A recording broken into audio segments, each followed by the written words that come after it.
Seja bem-vindo à rúbrica O Seu Dinheiro. Hoje falamos do crédito ao consumo. As taxas máximas autorizadas pelo Banco de Portugal para o crédito ao consumo atingiram o novo máximo. Os dados para o terceiro trimestre, agora conhecidos, representam subidas em todos os segmentos.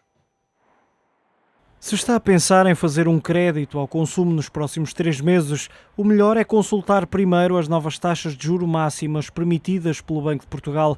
É que para o trimestre entre julho e setembro, os números máximos voltam a subir. A exceção é apenas o segmento de crédito pessoal destinado a educação, saúde e energia renovável, em que a taxa máxima é agora de 6,4%, depois de ter ficado nos 7,8% nos 3 meses anteriores. Ainda nesta rúbrica, a taxa máxima é de 20,9% para outros créditos pessoais. Até a AEG do crédito para a compra de carro também se agrava. Para este segmento, que registra o maior aumento das taxas em 2012, a taxa pode chegar aos 17,3% para crédito com reserva de propriedade e outros. Os cartões de crédito também não escaparam ao agravamento dos juros. Novo trimestre é sinónimo de nova subida para o máximo de 37,2%.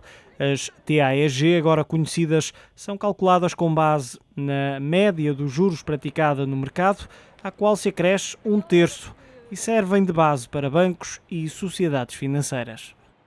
Alexandra, é mesmo caso para dizer aos portugueses: tenham calma, vejam bem os números antes de pensarem em fazer um crédito ao consumo? É verdade. Os números refletem que estamos aqui a atingir níveis... aliás, isto é importante dizer que são as taxas máximas permitidas pelo Banco de Portugal. Pelo Banco de Portugal, ou seja, provavelmente... os bancos e as sociedades financeiras estarão a praticar taxas... Um pouco abaixo. Seja como for, são taxas muito pesadas, principalmente no que se refere às taxas praticadas nos cartões de crédito. O máximo permitido ultrapassa os 37%. Portanto, são valores muito, muito elevados e que devem ser tidos em conta, especialmente num contexto como o atual, em que, de grande austeridade e em que as famílias se debatem com sérios problemas para cumprir com os seus compromissos junto da banca. Estes números refletem também uma outra questão, que é, isto é um sinal de que os bancos estão a praticar taxas cada vez mais elevadas para este tipo de crédito. E isto acontece... Também o mal parado a este nível tem aumentado. Tem aumentado bastante. E, além disso, o crédito ao consumo deixou de ser, com a crise, uma prioridade para os bancos. Exatamente. E, portanto, as instituições financeiras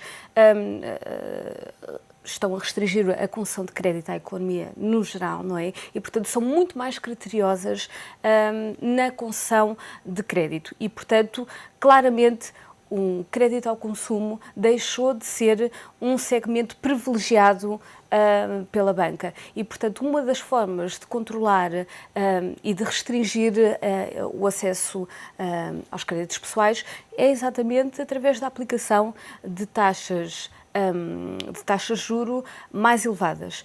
De referir também que o único segmento em que neste trimestre... um agravamento. Exatamente. O segmento do crédito para educação, com o objetivo de educação, portanto, crédito para estudar, ou saúde ou energias renováveis. É, exatamente. Foi o único segmento em que não se registrou uma subida. Mas acaba por ser, e como disseste, a exceção. Os restantes segmentos subiram todos. E estamos a falar, obviamente, e é importante reforçar, de taxas máximas permitidas pelo Banco de Portugal, mas temos aqui vários casos, por exemplo, na rúbrica do crédito pessoal destinado, e é este o título, outros créditos pessoais, uma taxa de praticamente 21%, como já frisaste também, os cartões de crédito 37%.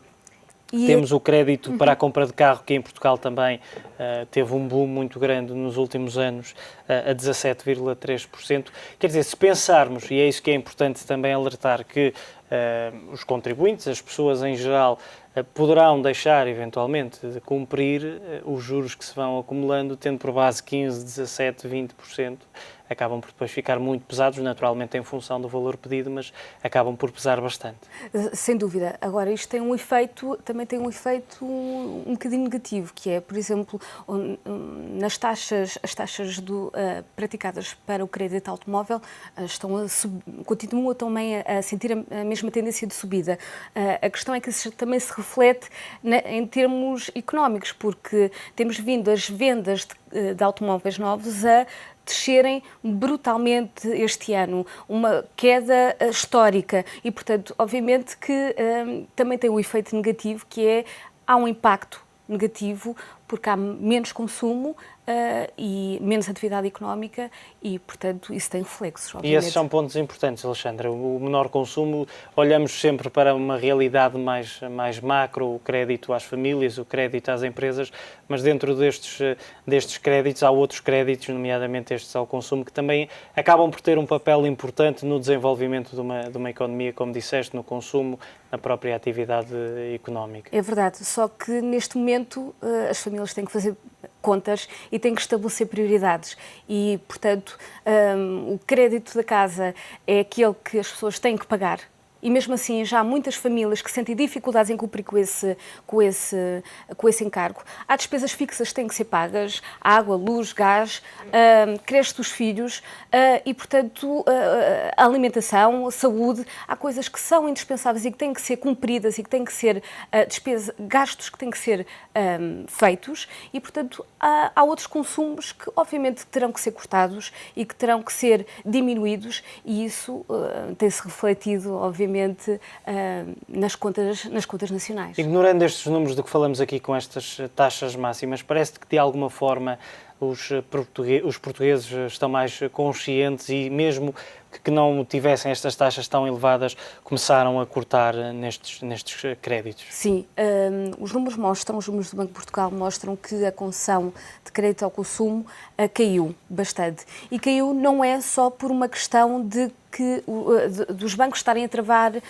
a concessão de financiamento para esta finalidade. Não, há realmente uma menor procura por parte dos portugueses. Portanto, sim, há uma maior consciencialização das famílias em relação ao uso e ao recurso a este tipo de financiamentos que, naturalmente e historicamente, estão sujeitos a taxas de juros mais elevadas. Alexandra, muito obrigado pela tua análise. Alexandra Brito, coordenadora de Finanças do Diário Económico. Amanhã, como sempre, voltamos a falar do seu dinheiro.